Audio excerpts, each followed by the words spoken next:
Assalamualaikum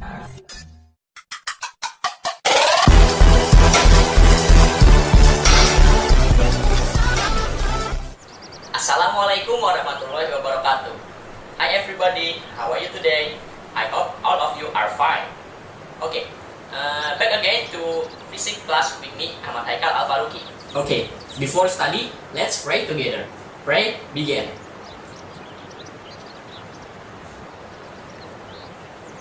Pray can be ended. Last week, we all already learned about main law of hydrostatic, Archimedes law, Pascal law, and hydrostatic pressure. And now, we will learn about meniscus, capillarity, viscosity, and Stokes law. Sebelum masuk ke materi, alangkah baiknya kita mengetahui tujuan pembelajaran dari bab fluidostatik bagian 2 ini.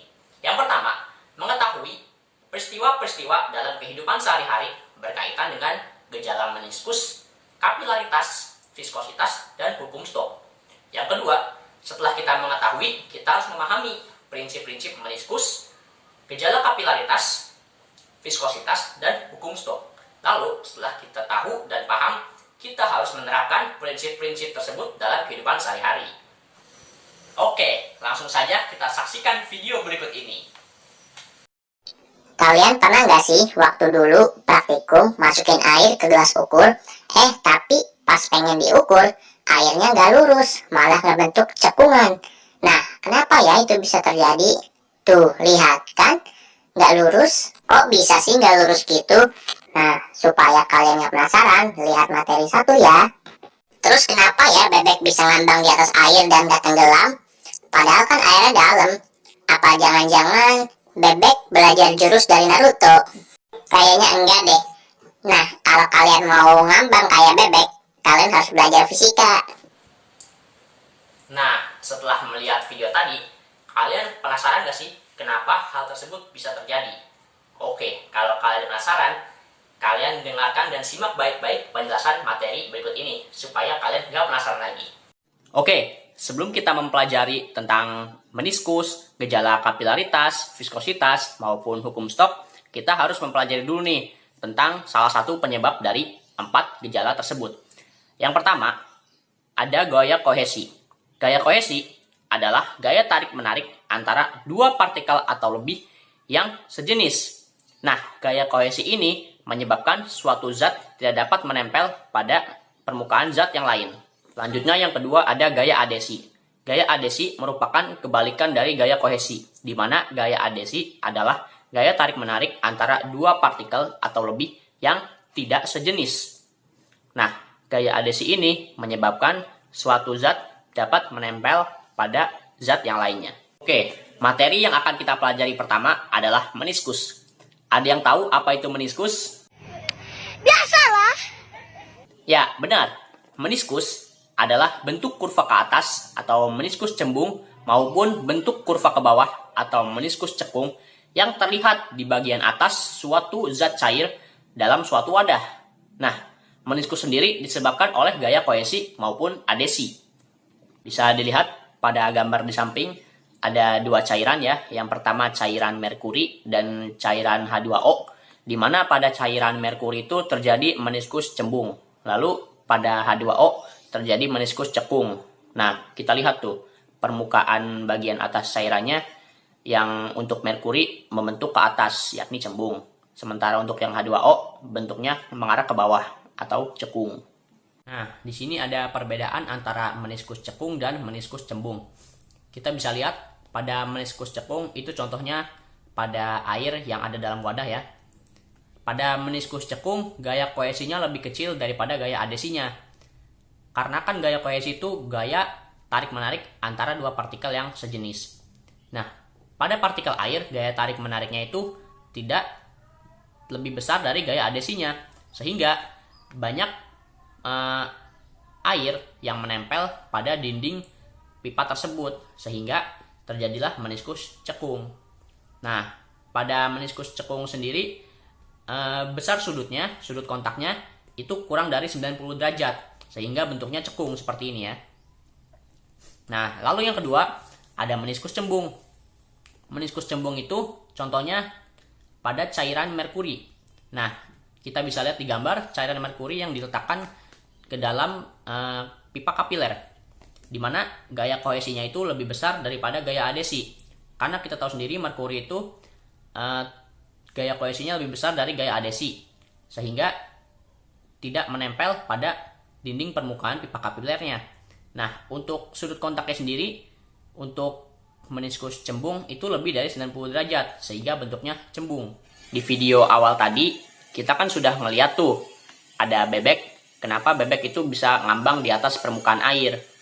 Nah, di rumah kita juga, kita sering lihat kan, kalau nyamuk itu sering ngambang di atas permukaan air. Kenapa sih itu bisa terjadi? Nah, ini jawabannya. Nah, hal tersebut dapat terjadi karena adanya tegangan permukaan. Tegangan permukaan sendiri adalah kecenderungan suatu permukaan zat cair untuk meregang, sehingga seolah-olah di permukaan zat cairnya tersebut terdapat selaput elastis. Kita lihat pada gambar di samping, ada gambar tegangan permukaan. Nah, pada bola-bola yang ada panahnya yang di bawah itu, yang di barisan kedua dari bawah, itu terdapat gaya kohesinya seimbang, sehingga tidak ada selaput elastisnya. Nah, untuk yang bola-bola di atas tuh, itu kan hanya setengah doang yang terkena zat cair, sehingga yang bagian atasnya tidak terdapat gaya kohesi, sehingga membentuk suatu selaput elastis untuk mengambang. Nah, oleh karena itu, bebek-bebek ataupun nyamuk bisa mengambang di atas air. Tegangan permukaan sendiri dapat didefinisikan sebagai perbandingan antara gaya tegang dengan panjang permukaan tempat gaya tersebut bekerja. Nah, rumus untuk tegangan permukaan yaitu gamma sama dengan F per D, di mana F ini gaya tegangnya atau berat suatu bendanya, sedangkan D sendiri adalah panjang permukaan benda tersebut. Nah, selanjutnya kita akan mempelajari materi yang kedua, yaitu kapilaritas. Kapilaritas sendiri adalah peristiwa naik atau turunnya permukaan zat cair pada tabung kapiler atau pipa sempit. Nah, kapilaritas juga disebabkan oleh gaya adesi dan kohesi, sama seperti meniskus tadi. Baik, di sini ada kapilaritas pada air dan merkuri. Nah, pada air, permukaan air yang ada di dalam pipa kapilernya naik, sementara pada merkuri, permukaan air yang di dalam pipa kapilernya turun. Pada air, gaya kohesinya lebih kecil daripada gaya adesi. Lalu, sudut kontaknya lebih kecil dari 90 derajat, sehingga airnya naik yang berada di dalam tabung kapiler tersebut. Sementara pada merkuri, gaya kohesinya lebih besar daripada gaya adesi, sehingga sudut kontaknya lebih dari 90 derajat, yang menyebabkan permukaan air yang ada di dalam pipa kapiler turun. Oke, di sini ada persamaan kapilaritas, di mana kenaikan atau penurunan zat cair sendiri pada pipa kapiler itu disebabkan oleh adanya tegangan permukaan yang bekerja pada keliling pipa kapiler yang bersentuhan dengan zat cair. Kenapa tegangan permukaan dapat menyebabkan cairan yang berada di dalam pipa kapiler tersebut naik atau turun? Nah, tegangan permukaan yang ada di dalam pipa kapiler itu tidak seimbang dengan tegangan permukaan yang lain, sehingga sesuai dengan hukum 3 Newton terjadi gaya aksi reaksi,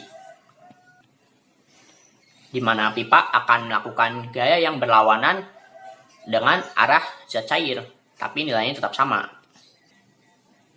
Nah, gaya inilah yang akan menyebabkan zat cair naik.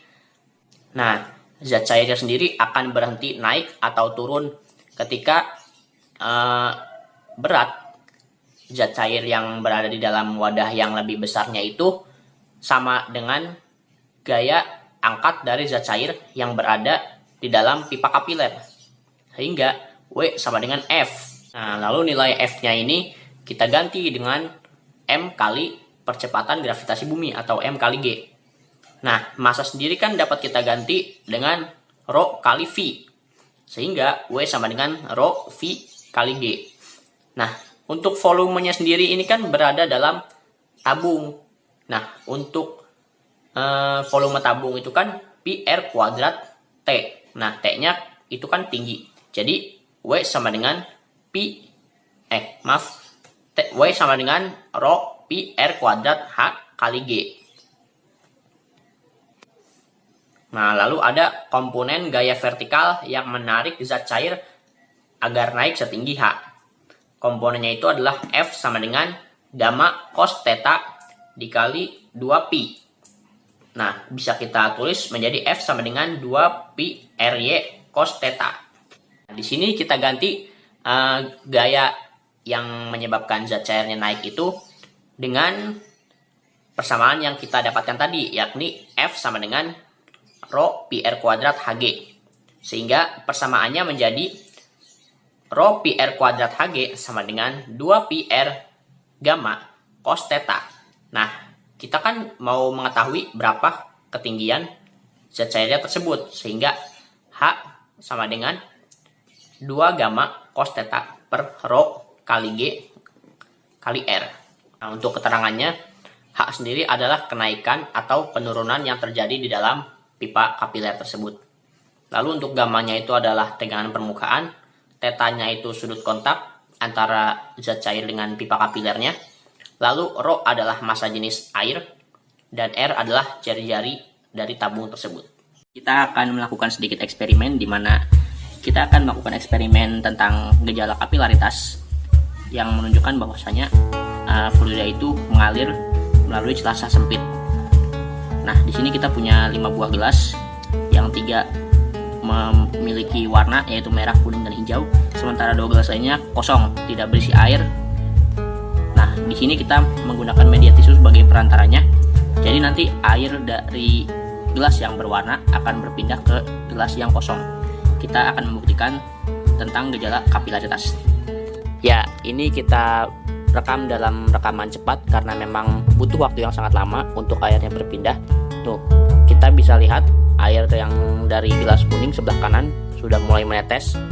A few moments later. Oke, di sini kita sudah menunggu cukup lama ya, dan akhirnya cairan dari gelas 1, 3, dan 5 berpindah ke gelas 2 dan 4 yang ada di tengah. Nah, hal ini menunjukkan bahwa hal tersebut disebabkan oleh gejala kapilaritas, di mana air pada gelas yang diberi tisu akan naik melalui tisu sehingga berpindah ke gelas yang kosong tadi. Oke, di sini ada beberapa contoh gejala kapilaritas dalam kehidupan sehari-hari. Nah, tadi kan di awal sudah disimak tuh video ada mengapa air dapat berpindah dari gelas satu ke gelas yang lainnya menggunakan tisu. Nah, ternyata itu merupakan gejala dari kapilaritas. Nah, di gambar yang pertama ada tisu yang dapat menyerap air sehingga airnya berpindah dari tempat gelas yang satu ke gelas yang lainnya. Nah, itu merupakan gejala kapilaritas di mana zat cairnya itu meresap ke sela-sela tisu untuk berpindah ke gelas yang lainnya. Lalu pada akar tanaman juga sama, itu merupakan gejala kapilaritas di mana air yang ada dalam tanah itu meresap ke sela-sela akar sehingga airnya itu dapat naik dan terdistribusi ke seluruh bagian tanaman. Lalu yang ketiga ada kompor minyak. Siapa di sini yang masih punya kompor minyak? Bisa dicek di rumahnya masing-masing ya. Kan kompor minyak tuh minyaknya ditaruh di bawah. Lalu kita kasih sumbu di atas minyaknya tersebut untuk menghasilkan api. Nah, minyak tanahnya itu akan meresap ke sela-sela sumbunya sehingga akan naik tuh minyaknya ke atas, sehingga di atas tuh kita dapat menghasilkan api dari minyak yang hasil resapan dari bawah. Nah, itu merupakan beberapa contoh dari gejala kapilaritas dalam kehidupan sehari-hari yang dapat kita jumpai dengan mudah. Sebelum masuk ke materi selanjutnya, kita akan melakukan sebuah percobaan di mana terdapat 2 buah jenis fluida, yang sebelah kiri adalah minyak, yang sebelah kanan adalah air biasa. Nah, nanti kita akan memasukkan 2 buah benda berbentuk bola ke masing-masing fluida tersebut pada waktu yang sama dengan kecepatan yang sama. Nah, nanti kita akan melihat perbandingan kecepatan antara kedua bola yang masuk dalam fluida tersebut. Ya, sudah kita masukkan bolanya. Kita ulang videonya dalam rekaman lambat. Perhatikan baik-baik lingkaran merah.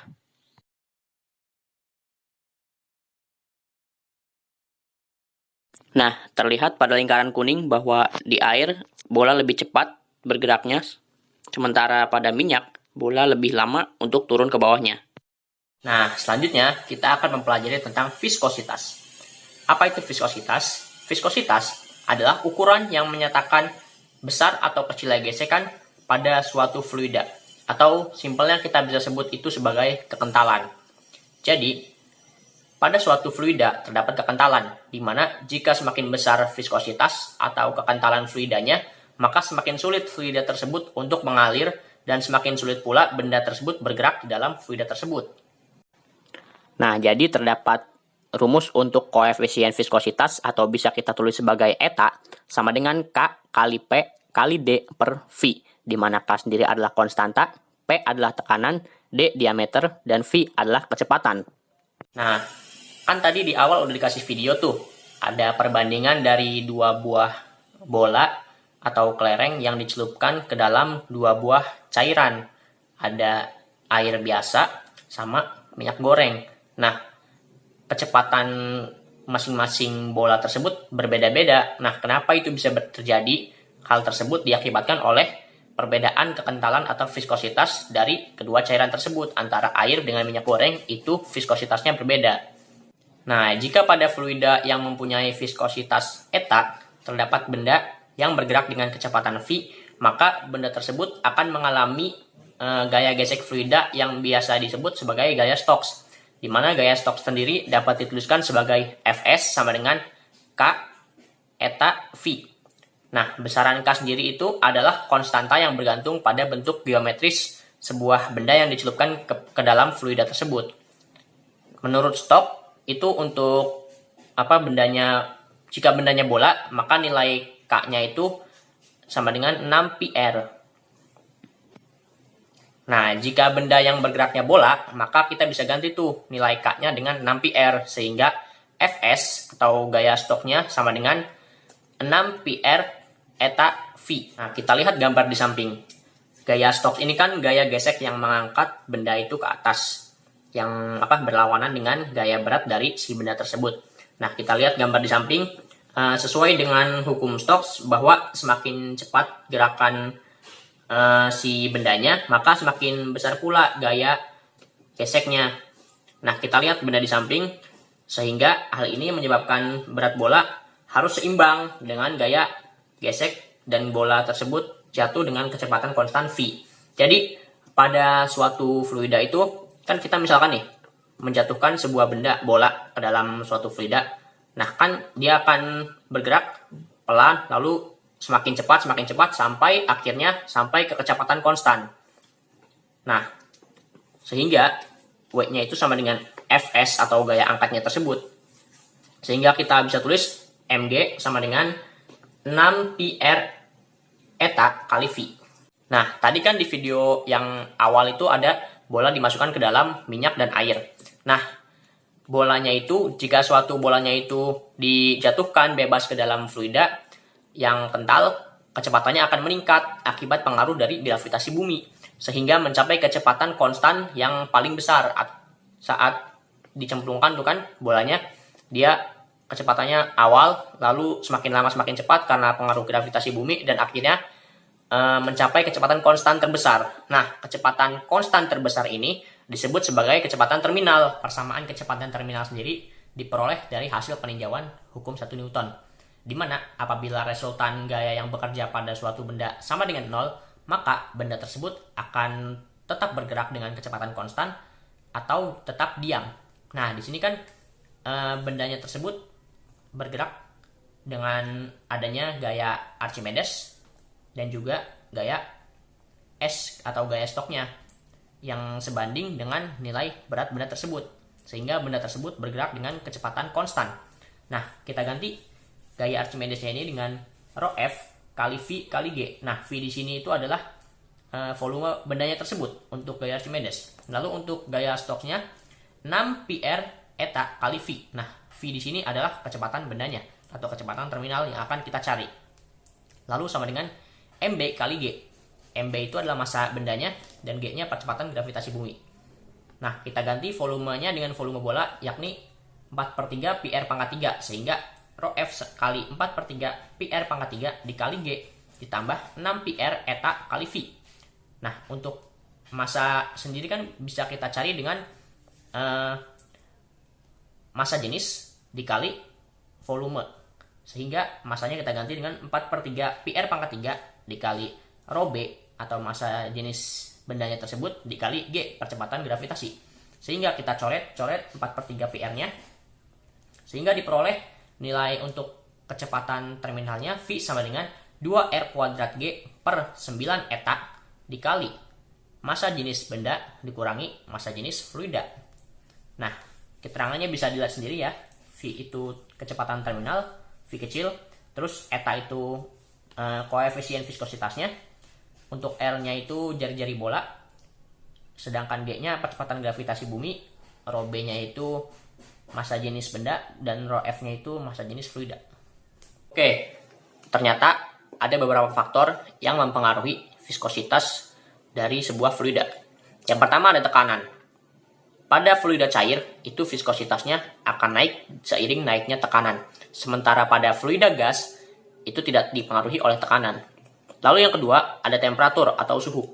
Nah, viskositas pada fluida zat cair itu turun dengan naiknya suhu. Sementara pada fluida gas, viskositasnya akan naik seiring dengan naiknya suhu. Lalu yang ketiga, ada kehadiran zat lain. Nah, penambahan zat lain pada air itu menyebabkan naiknya viskositas atau kekentalan dari air. Sementara pada minyak atau gliserin, jika kita tambahkan zat lain, maka kekentalannya akan turun. Yang keempat, ada ukuran dan berat molekul. Nah, viskositas naik dengan naiknya berat molekul, dan viskositas akan naik jika ikatan rangkap pada molekul semakin banyak. Lalu, yang kelima, ada kekuatan antar molekul. Nah, viskositas sendiri akan naik dengan adanya ikatan hidrogen, itu pada viskositas air. Lalu yang keenam, ada konsentrasi larutan. Viskositas itu berbanding lurus dengan naiknya konsentrasi larutan. Jadi, semakin tinggi konsentrasi larutan, maka viskositasnya juga akan semakin tinggi. Oke, di sini ada contoh soal di mana sebuah kelereng dengan jari-jari 0,5 kali 10 pangkat min 2 meter dijatuhkan ke dalam drum berisi oli yang mempunyai koefisien viskositas 0,11 kg per second. Nah, jika kelereng bergerak dengan kecepatan 5 pi pangkat min 1 meter per second, maka berapa sih gaya stok dari kelereng tersebut? Ada yang bisa jawab? Nah, ini jawabannya. Kita gunakan rumus gaya stok atau Fs pada bola. Nah, rumusnya itu Fs sama dengan 6 pi eta kali R kali V. Kita masukkan nilai etanya atau koefisien viskositasnya. Masukkan juga nilai jari-jari kelerengnya. Dan kita masukkan juga nilai kecepatan dari si kelerengnya tersebut. Sehingga diperoleh Fs atau gaya stoknya 0,0165 Newton. Alhamdulillahirrabbilalamin. It doesn't feel like we have already reached the end of this lesson. Okay, before I end this lesson, I have a task for you to do at home. This is the task. Understand? Okay. Okay, everybody, don't forget to do the task on your home. Okay, maybe that's all I can say. More or less, I'm so sorry. Wassalamualaikum warahmatullahi wabarakatuh.